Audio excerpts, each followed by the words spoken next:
Hello, everybody, and welcome back to the Chasing Dreams podcast, episode 19 with Charlie and Justin. Recording from remote locations here, Justin, huh? Yeah. Let's do it. It's awesome. So this is the first time that we have actually not been together for a recording. I actually was sick on Monday. Well, I started feeling sick over the weekend. It was nothing major, just a cough and a scratchy throat. And then come Monday, I had all of the unfortunate coronavirus symptoms. Now, whether it was actually COVID-19 or not, who knows? Because they only test you if you have, pertinent or very, very serious symptoms where you have trouble breathing or anything like that. But I did have chest tightness, and a fever and everything on Monday, and then it subsided. But you and I both thought it was best to stay away from one another and continue to social distance. So we were actually doing this via the Zoom app. Yes, awesome. So it actually seems like it's working pretty good too. Yeah, the sound quality is pretty good. Or at least it seems like it. My coach Austin kind of helped give me an initial plan on how to do this. And it seemed really simple. You just open the app and hit record when you run a record. The only issue was that the app was not opening up on the app was opening up on my phone, but there was no record button. So right. I'm actually from my computer and you are from your phone. That's right. But regardless, technology. Oddly enough, I'm in Studio B. Yeah, there you go. Studio B, the car. Studio A is our pristine, state-of-the-art, multi-million-dollar studio facility. Studio B is the car, and I am in Studio C, i.e. my bed. So. Yes. All right, man. So let's talk about it. Right on. You and I obviously didn't plan face-to-face for today's recording. The only thing we went through is the logistics of how to kind of get this set up.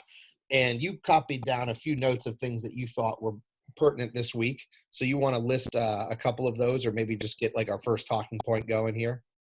Yeah, I mean, the first thing I wrote down was, and I didn't have a whole lot of a direction. I just been thinking about the quarantine this past week and training and my diet and stuff. And I thought, focus on what you can control, what you can't control. So we can't control the environment that we're in right now. We can't control the fact that the gyms are closed and that the necessity of social distancing, which I think is 100%, we have to do it as a nation.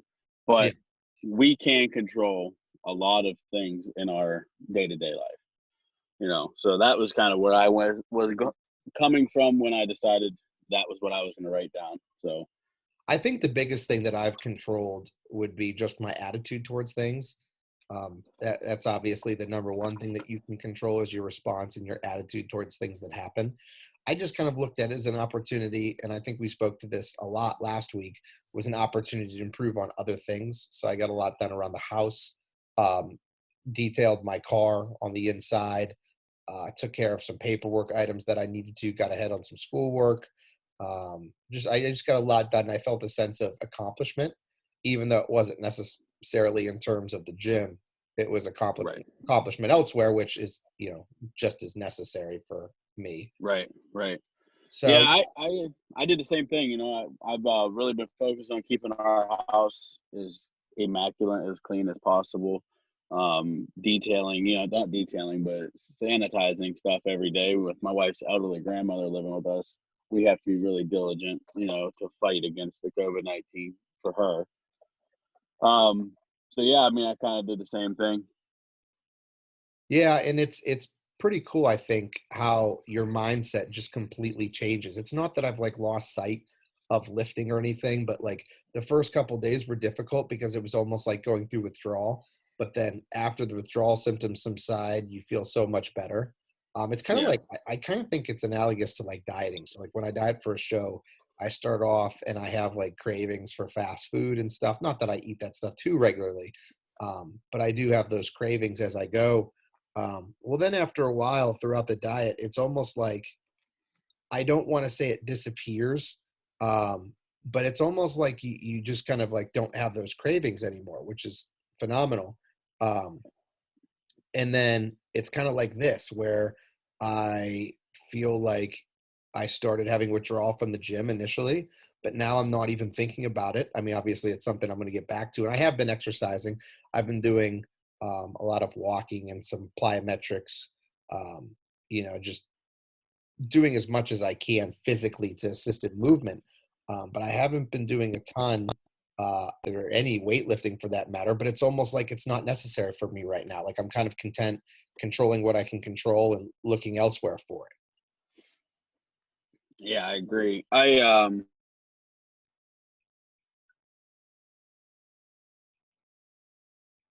good lifts in this week, and like we talked earlier, my I lifted chest and triceps on Monday, and then on Thursday I lifted back, and they were both really good sessions.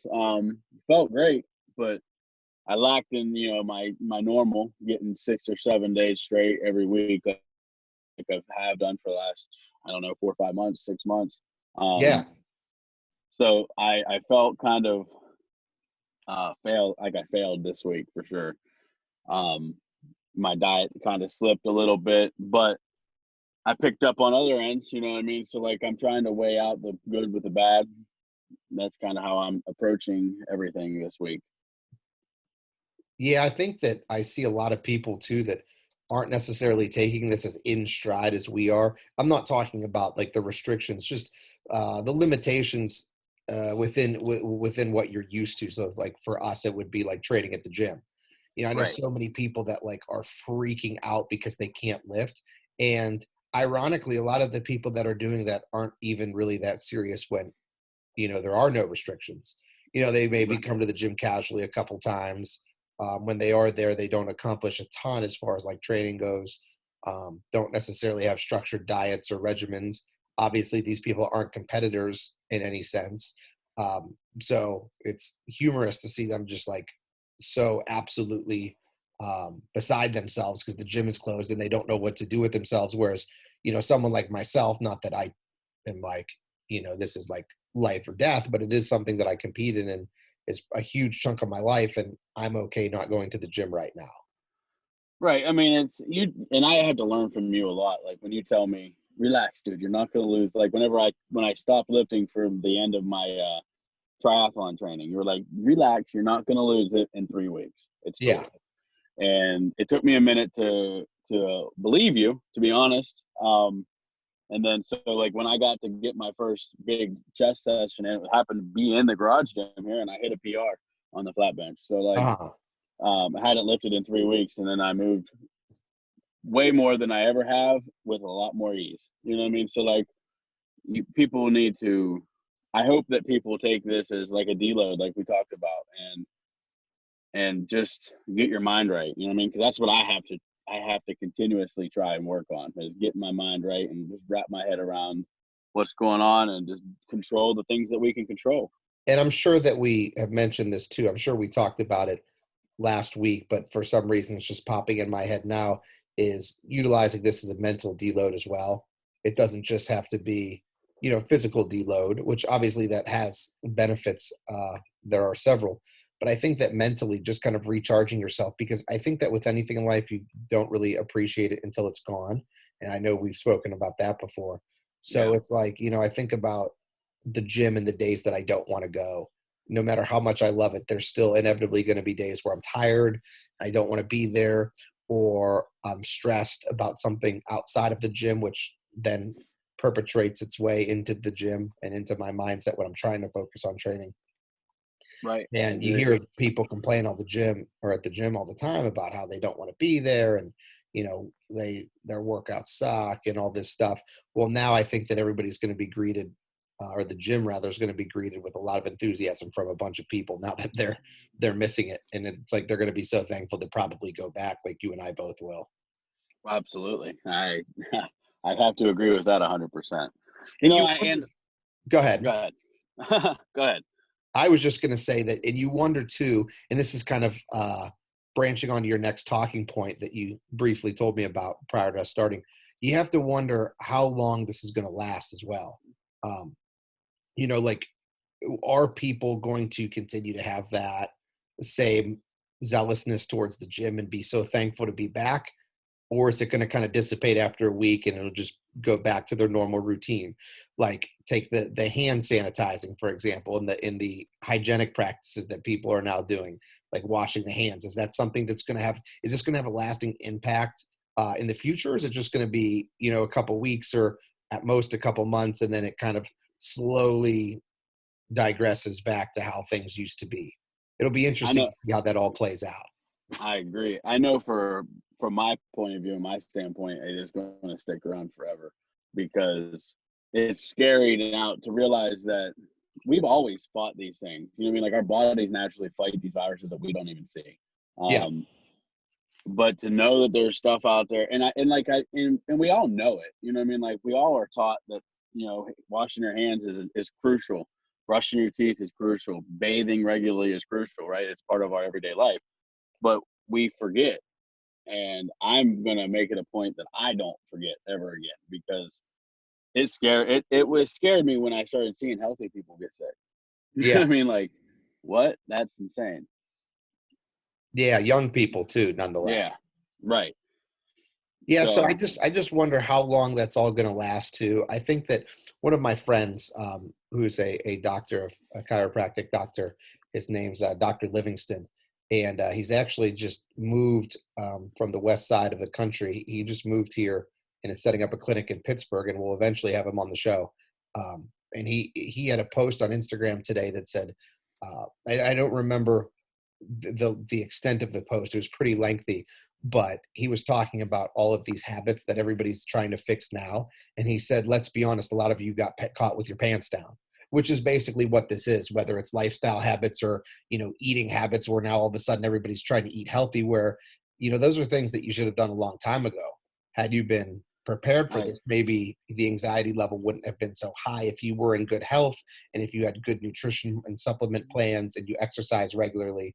Now, granted, there's inevitably some people that have all of that down pat and are still going to get negatively impacted or potentially have severe complications with the virus. But it seems like for the most part, and this is a generalization, obviously there are outliers, but for the most part, the people that are young and are healthy aren't hit as bad statistically.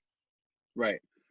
And that's a problem because they know that, and from the beginning of like when this stuff started first coming out, they fed that to us. The younger generations, 18 to 30, 35 are good. You know what I mean? Like you're not gonna be affected by this like the older people are. And I don't want to be harsh, but most of our generation don't not that they don't care, but they don't think far enough ahead to realize the effect on their lives that it has if they're not safe.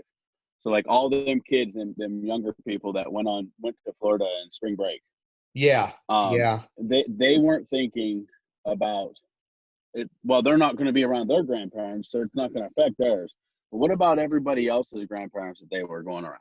Hmm. You know what I mean? They just weren't thinking the big picture, and we need to as a nation really think the big picture a little more. And I think this is going to help our generation more think about the big picture later down the road. People are And very hope myopically focused on themselves. And then right, not only that, but if you dig a little bit deeper, you'll find that not only are they focused on themselves, but they're focused almost on themselves with blinders on too, where it's like very here and now, which there's a lot to be said about the benefits of living in the present, but you have to have some understanding of action, reaction, and cause and effect and consequences of actions, and look into the right, future still, where I think that some people are so stuck focusing on themselves and what's happening to them right now and how they're feeling right now, that tends to get them in trouble. And it can be something so simple as like daily lifestyle habits, like, okay, I'm having cravings for junk food, so what do? I'm going to go eat junk food because that's what best suits my needs right now. You're not going to think about, oh, maybe eating this junk food isn't best long term if I develop habits and I start to do this regularly throughout the day and gain weight or whatever. They're just very singularly focused on pleasure seeking, right, and avoidance of pain, basically, is what human, or not just humans, but all organisms, living organisms, are meant to do. right. We It's have a survival mechanism, but basically, I think that we've kind of developed into a species, and all species are like this to a degree, where they try to maximize pleasure and minimize pain, and do so with in the least calorically expensive way possible. Right. Yeah, I like that. So I think that because of that, your brain is kind of innately formed at just looking to make things easy. And then, of course, you get into the debate with like technology. Like, does technology make everything so instantaneous with society because we can Google things right away? I mean, heck, we could set up this podcast in seconds now that we know how Right. to do it. And so, like, does that develop an instant gratification type of mindset where you expect to be instantly gratified for everything, That's and every like problem is solved right away. And I know right. that this seems off topic, but it's really not. I just think that that whole holistic mindset of I want to do what I want to do and I want to do it right now kind of develops into patterns that leave us with a huge chunk of society that, like you said, goes out on spring break even though they know the dangers Right. and they very selfishly think of themselves. And then I see it even in like in the work habits of kids sometimes where they don't want to struggle to find answers. They don't want to try to problem solve on their own. It's I don't know. They'll read a problem in class and say, I don't know how to do this. And I'll say, okay, well, Okay. what's the problem asking? And they can't give me, a clear, concise response to that. They just briefly read it, thought they didn't understand it. Instead of trying to problem solve their way through, they just shut down and said, I can't do this. I need help. Right. That's like part of learning is being able to problem solve. But Yeah. that's I mean, it's funny you said that because I was getting ready to say the same thing about the I want it and I want it now. Like I I just recently reread oh, what's the name? It's Dave Ramsey's the author. And it's My Total Money Makeover. It's a financial book. And one of the quotes that Dave says in his book is like, and I'm paraphrasing because I don't know exactly, but we're like the 9-year-old kid in the screaming 9-year-old kid in the grocery store with their parents. The I want it now. yep. If you think about it, do you need it or do you want it?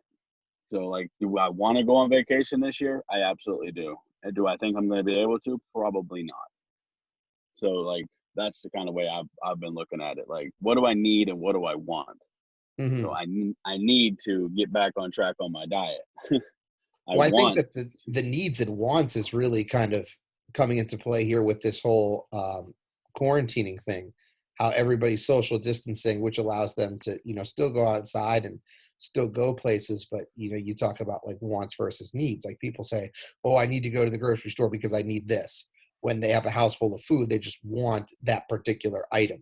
right, Now, and then they say, well, do you really need this? Or do you just say that you need this? Like you want this. It's like the gym. Like people say, oh, I need the gym. I need the gym. It's like, listen, if there's anybody that can empathize with that, it's me. But I don't need the gym. Maybe I need self improvement and maybe I need, movement for hormonal response. Maybe I need the validation of doing something productive. But the gym is just kind of a gateway for me to get that, I think. And I'm starting to right, realize that more and more that I don't need the gym. The gym is just a nice way to get what I do need, but I can get that elsewhere. I can get self gratification elsewhere, right, because it's all the people that say like all the cliches about, oh, I don't lift for anybody but me. I just lift for myself. And the only reason I love the gym so much is because I like a challenge. It's like, okay, well, you can challenge yourself in other avenues if that's the case, but these are still the people having mental breakdowns because they've gone a week without lifting.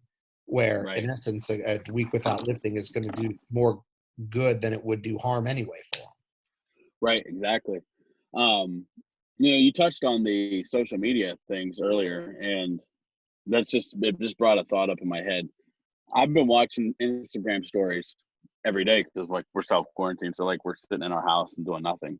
Yeah. Um, but every literally almost every Instagram story I've watched, literally every single one has had a challenge of some sort. The C10 do 10 push-ups, pull-up challenges. I've seen see a pup, share a pup. People taking pictures, walking their dogs. I mean, just Ah, all kinds of stuff, and it's like there might be a small bit of like a tiny bit of good coming from the change yeah. in our everyday life, and I don't want to sound like I like the coronavirus, right? I don't, because I hate it. I hate the idea that thousands of Americans are sick and dying. It's terrible. But the silver lining is people are going around, like in our area. I don't know if this is like nationwide, but in our area, people are putting teddy bears in their windows so families can take their kids and they're going on a bear hunt.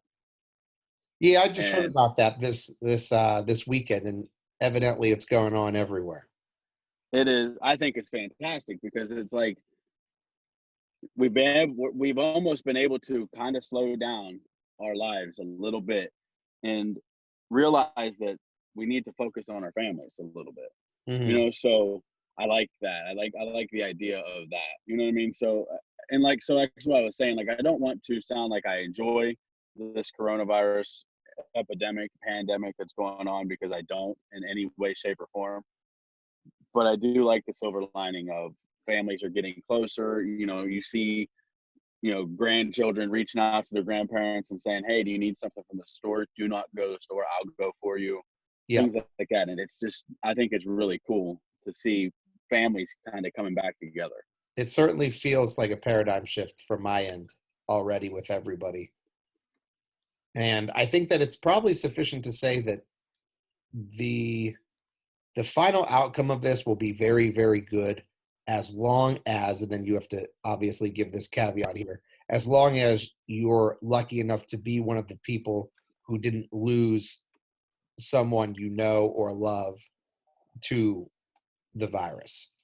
I think I that, agree. it's pretty sufficient to say if nobody you know has passed away or passed away when this is over, then there's probably a lot of good in your life that you discovered because of this. Right. I just think it And would then, be short-sighted to say that, oh, a lot of good will come of this, and not give the disclaimer that obviously that's in the absence, of course, of any type of death. no, I agree. I think, and then another thing we can learn from this, as all of us, especially the people in the realm of what we do, as far as the gym goes and everything we do in general, work, just our lives, is structure, forcing structure into your daily routine. Um, Especially like when you have all this extra free time that you normally don't have. Like, I've squandered a lot of free time this week that I could have structured down to and used well. No, no doubt. So this is something where I'm going to learn from this. Like, I like to try to take every opportunity to learn from my environment and the situations that I either put myself in or have find myself in. And I'm going to learn. That's the one thing I've learned from this week. I know it's one thing I'm going to improve on is structure and staying committed to the craft, the lifestyle. Ever since we talked about it on our last episode, I actually made like a conscientious change. I kept that because we talked about it on Sunday, or excuse me, last Saturday, and I kept it in the back of my mind and said, okay, I need to be more productive, because I had those same thoughts as well. I said, I have all this free time, which I should be the most productive time of my life, but it's not, because I don't have, super, super hefty deadlines, and I don't have a huge client caseload that I'm training at the gym, and I don't have to go to school for 8 hours or whatever. So I still have responsibilities, of course, with, like, we're still teaching from our houses. Um, and I'm still have my online clients and stuff like that, but the time is much more manageable. So I had a lot of free time and wasn't making the most of it, and I was actually accomplishing less. And when you and I spoke about that, I thought, okay, I definitely need to change this going forward. So this week I conscientiously thought to myself all the time, make this more productive than you did last week, and alas, I accomplished a lot more. Good. No, That's you awesome. just need those reminders sometimes too, because as hardworking as I like to think that I am, that's not always the case. Far from the case Right. sometimes. So it's just I nice to have little refreshers. So, like, I'm not able to do my work from home. So the I took this week off because I was around you, and just in case I wanted to separate myself from my colleagues, because I do not want to be the reason somebody gets sick. Yeah. Um, so I've been home all week as well, and like it's just been tough because I don't have things I can do. Well, I do. So this is where the dilemma on my end is like I don't I in my head, like, right off the back, when I first think about what can I do productive when I'm sitting at home? Uh-huh. Clean the house, do the laundry, and organize something. Well, that all happened day 1.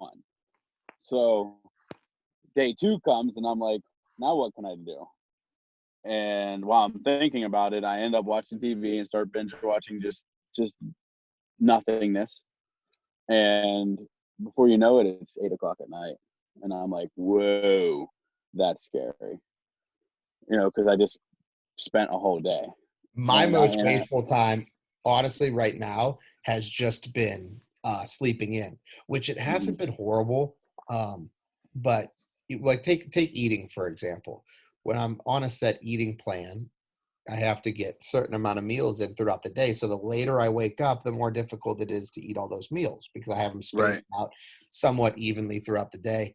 And so if I wake up at 9 o'clock, which most people think, oh, that's not super, super late. But if I'm used to waking up at 5 o'clock, that's 4 hours behind schedule of my eating, which kind of condenses that window that's already difficult to fit all my meals in anyway.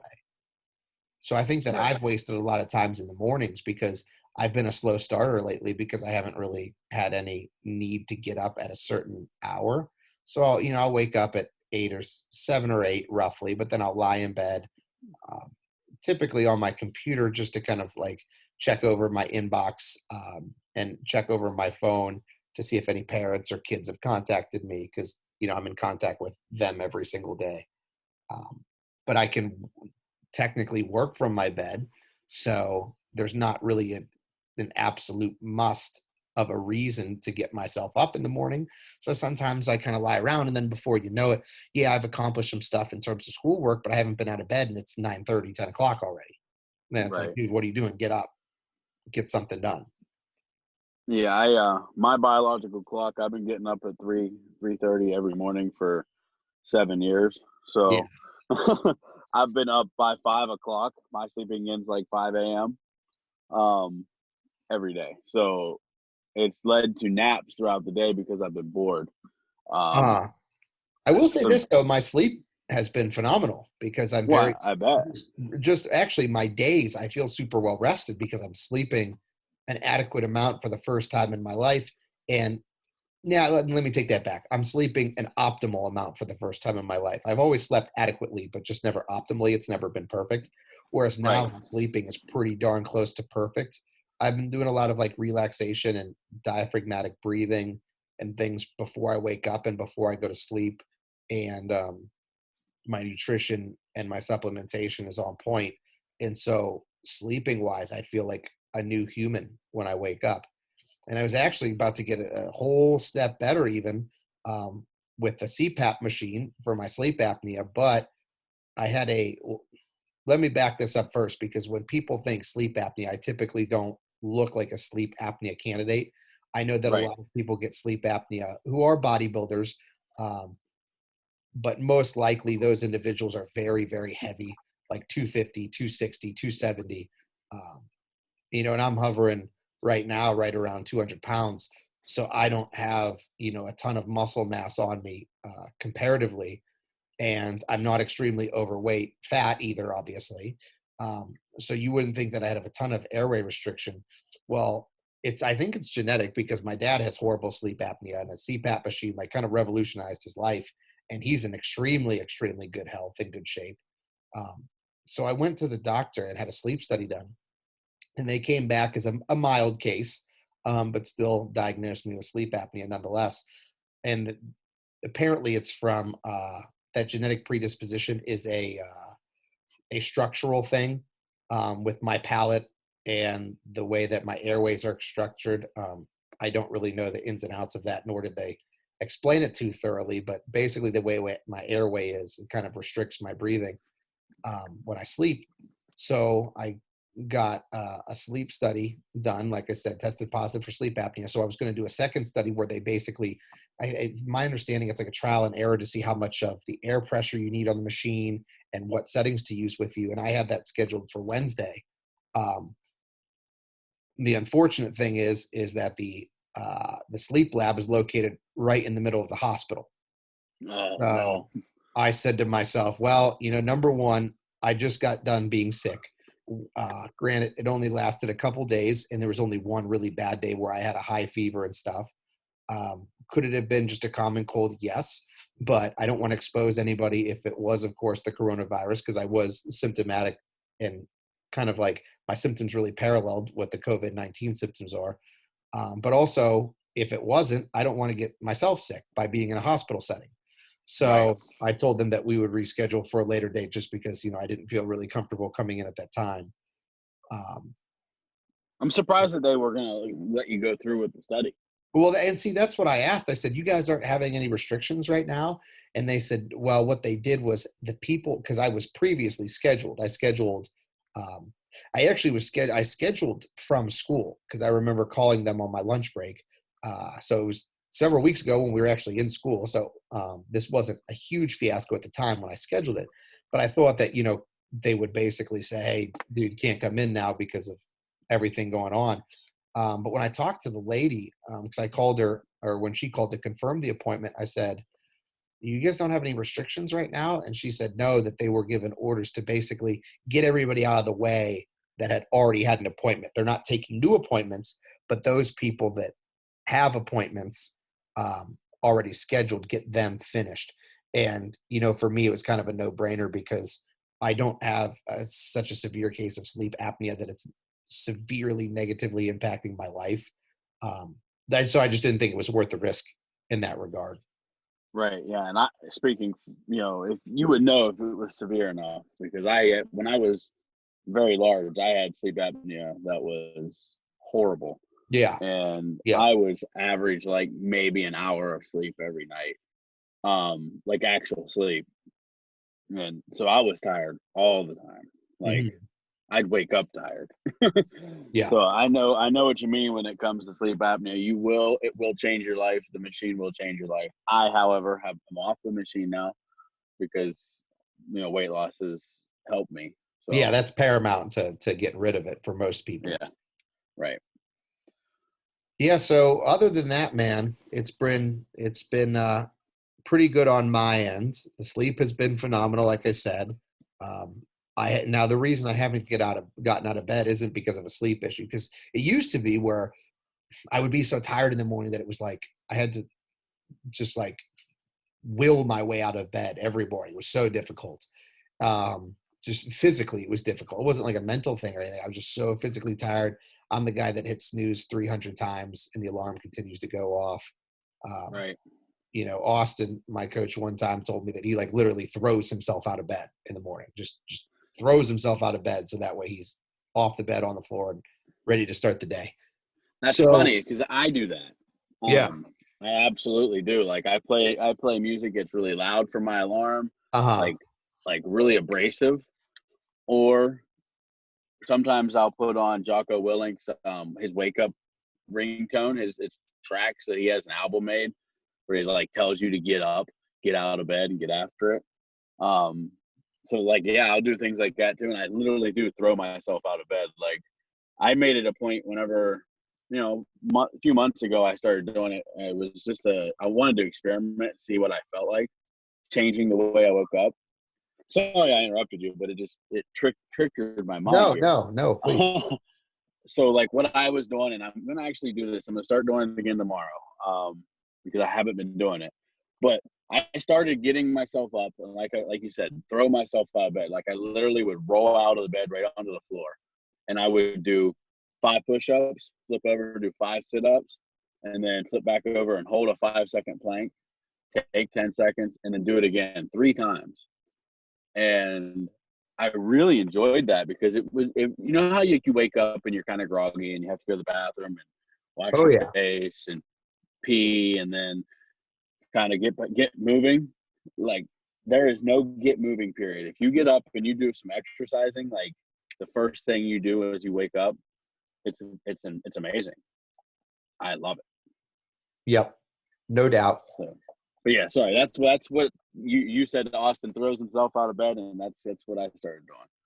No, I was just saying that the reason that I have been in bed is more just comfort. It's not a necessity. It's not like I'm falling back asleep. Like I'm awake when I wake up, but it's just comfortable lying there. So grab my computer, and I know that going for technology first thing in the morning isn't fantastic practice to get into. But I'll grab my phone, check my emails, check social media, um, bang out some client emails or talk to some students based on what the day calls for. And then I'll continue to lie there for a little bit. Whereas should be getting up out of bed physically and then getting a lot more accomplished because I can do those things in the kitchen while I, you know, do some dishes or while I listen to a podcast or while I get my breakfast started so then I can fit all my meals in a timely fashion. Right. So, other than that, I will say, like I mentioned earlier, this week was definitely a lot more productive for me than the last. That's awesome. Yeah, I failed on that front. And I think the free time was just too much for me.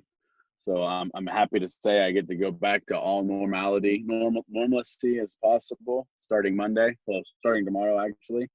Um, Everybody's cleared me to come back to work and come back to the station and stuff. So I'm excited. Cool. But yeah, man, I'm ready to keep improving, keep moving forward. You know, keep doing the right things and helping people as much as possible. Yeah, I hope that everybody who listens to this actually uses that as like almost like a self-analytical tool. And that's kind of why I thought that this podcast would be beneficial to people in the first place, was just serving as a reminder. Like, I don't think that up until this point that you and I have provided any type of information that's like revolutionary or groundbreaking. And for all intents and purposes, I would think that probably 90%, actually probably higher than that, probably 95%, if not more, of all the information we've given thus far in our 19 episodes are things that people have already known. Just maybe sometimes hearing someone say it serves as a reminder. It's like I tell you and the listeners all the time that there are certain things that we say on this podcast that I need reminded of too.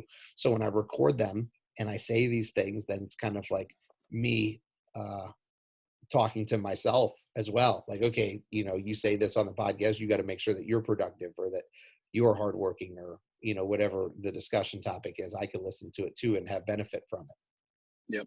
Well, and that's kind of the reason why, like, my second topic was walk the walk, because we've talked about that before, where we have to hold ourselves to a higher standard. And over the course of this last week, like I said, I haven't held myself to that standard, and I feel like I've failed all of our listeners.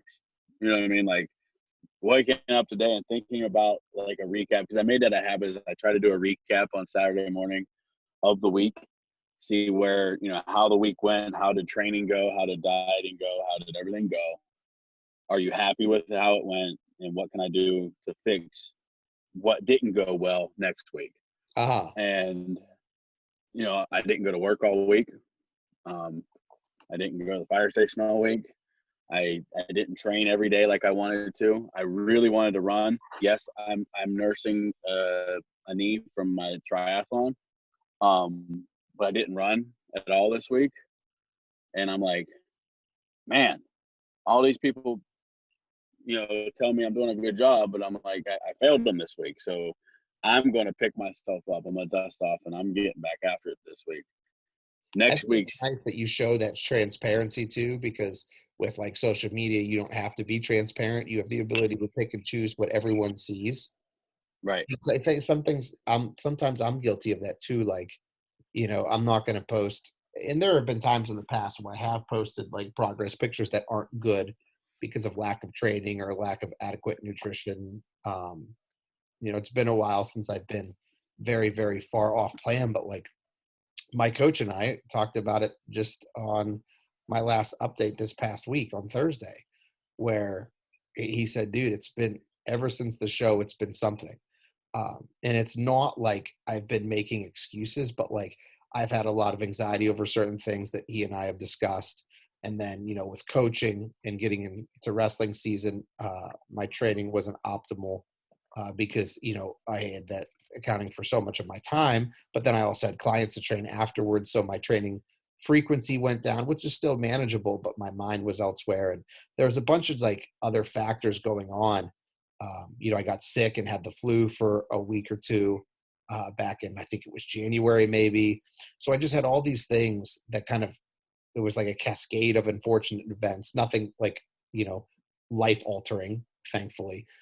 But just little things that kept popping up. And, I competed in November. So you had December, January, February, March, so there's 4 months right there. And I haven't done anything with those 4 months in regards to bodybuilding progress.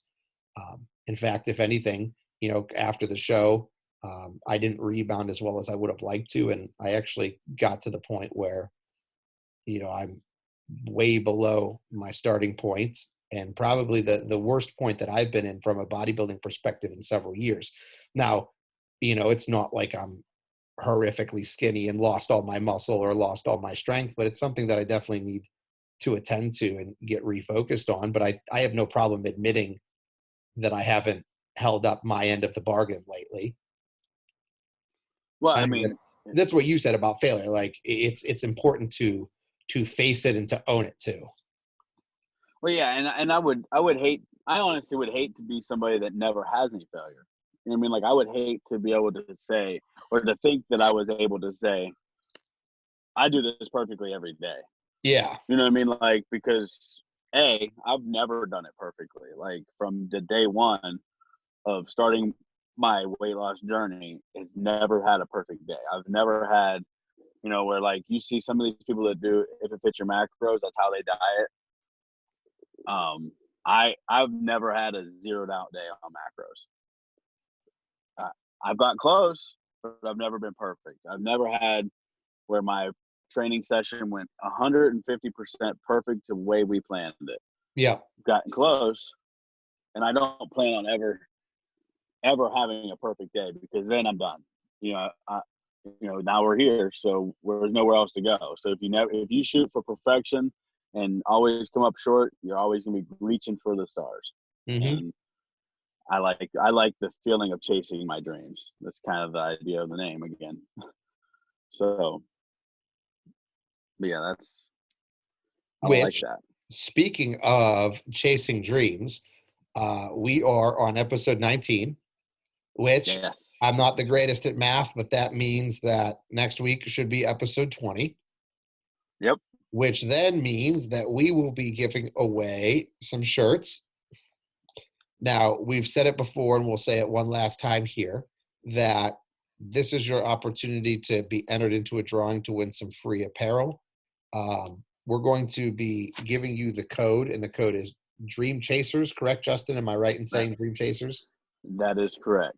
So if you are listening to this right now and you hear the code Dream Chasers, I want you to inbox on any social media platform, Justin or myself, and tell us that the code you heard or the secret word or the secret phrase was Dream Chasers, and you will automatically be entered into a drawing.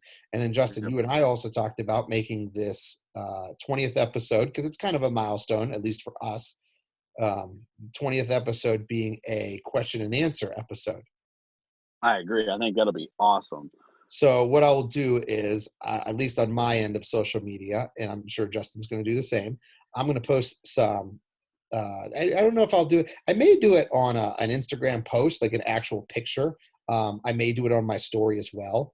But we're going to be making like a Chasing Dreams podcast question and answer thread somewhere, where we will be taking questions and then answering them on the air. And it could be about anything. It doesn't necessarily have to be fitness related, although I would consider that to be my personal forte. I'm not really an expert at anything, but that would be the area I'd be most comfortable in.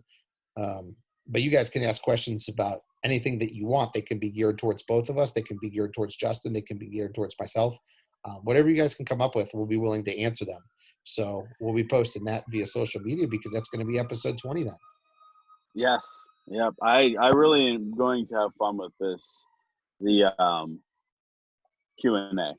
I think Yes. it's going to be a really good time. Getting everybody's really thoughts. I want to know what you want to know. Like, actually ask everything. It's Yeah. going to be fun.